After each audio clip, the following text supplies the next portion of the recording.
Jaurès disait le courage, c'est de chercher la vérité et de la dire. Aujourd'hui, je vais tenter de vous dire la nôtre. C'est ce que j'ai fait. Hein? Mais chacun sa vérité. Eh ben oui. Et quand vous dites que rencontrez beaucoup de gens insincères dans votre parti politique, je le regrette beaucoup. Depuis la fin de l'été et la nomination du gouvernement Valls II par le président de la République, la ligne libérale des politiques menées en France s'impose.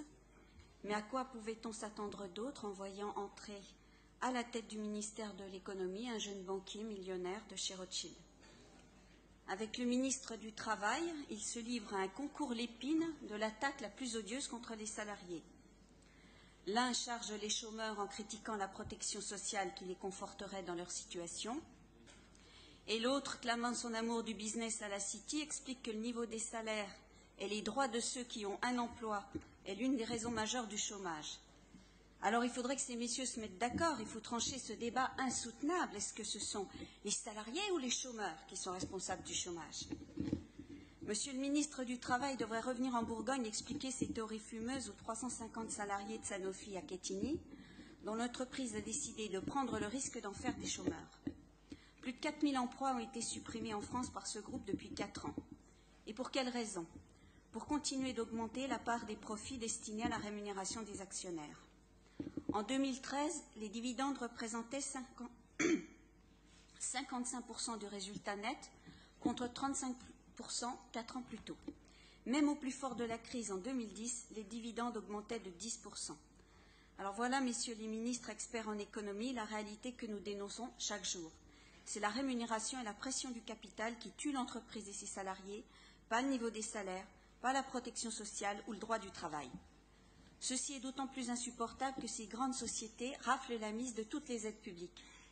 Toujours Sanofi en 2013, 150 millions d'euros entre le Crédit Recherche et le CICE.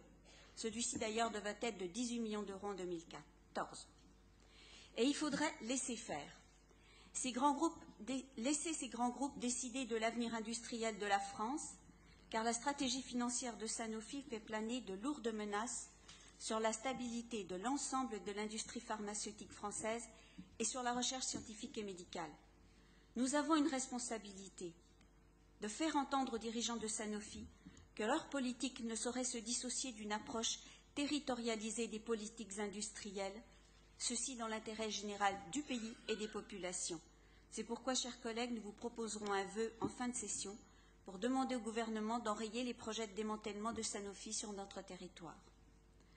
Nous devrions également être vigilants dans nos politiques sectorielles concernant l'innovation, à ne pas alimenter les pratiques de ces groupes.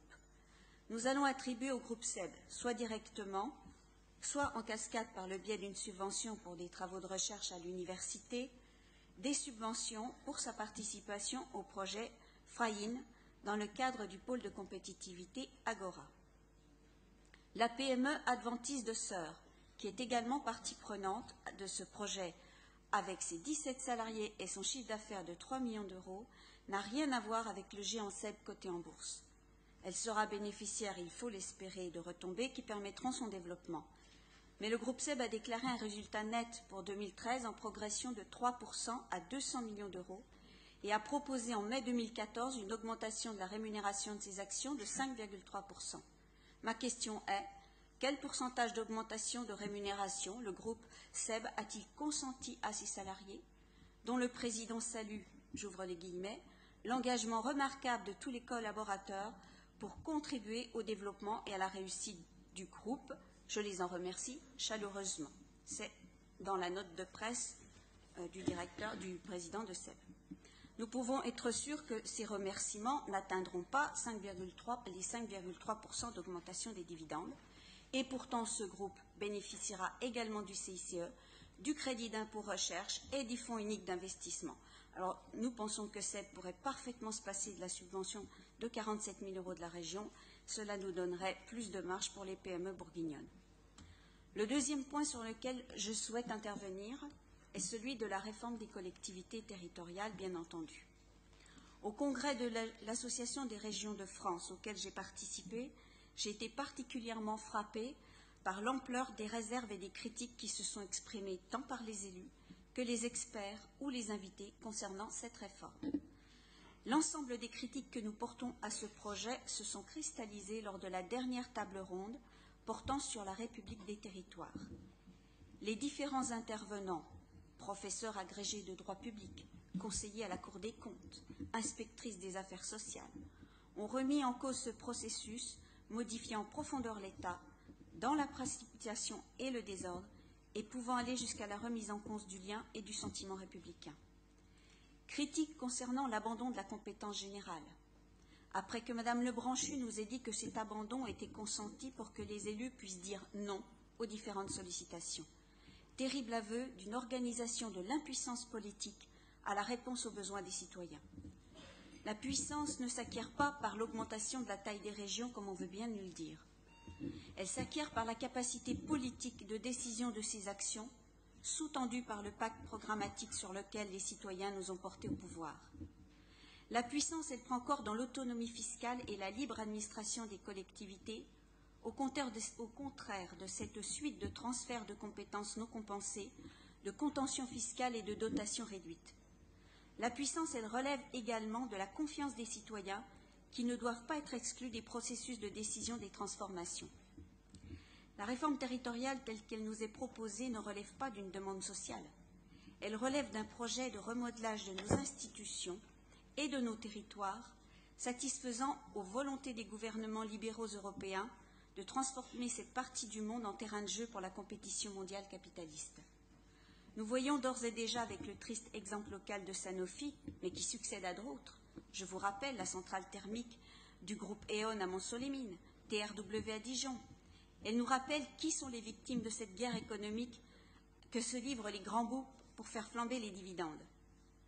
Vous avez sans doute vu comme moi une psychanalyste qui en ce moment passe sur les chaînes de télévision. Elle est réputée, elle s'appelle Claude Almos et elle vient de faire paraître un ouvrage intitulé « Est-ce ainsi que les hommes vivent ?» Il traite des ravages psychologiques de la crise économique. Elle porte un regard particulier sur les privés d'emploi dont elle dit « Ils sont des victimes de la guerre économique et elles devraient être traitées, elles sont des victimes, excusez-moi, et elles devraient être traitées comme ceux qui reviennent du front avec compassion. » C'est un petit peu différent de ce qu'en dit M. Rebsamen. Elle dit également que le temps est au combat et à la solidarité. Nous engageons les citoyens à relever le défi de bâtir des solutions nouvelles pour une société de justice sociale, contestant ainsi à une minorité le pouvoir de régler nos vies. La démocratie n'est pas un obstacle, c'est un but et un moyen. C'est un des défis majeurs de ce début du XXIe siècle. Dans l'introduction de l'avis du Césaire, un des 3 objectifs affirmés est énoncé de cette façon. La fusion doit provoquer un dynamisme démocratique qui fait aujourd'hui défaut.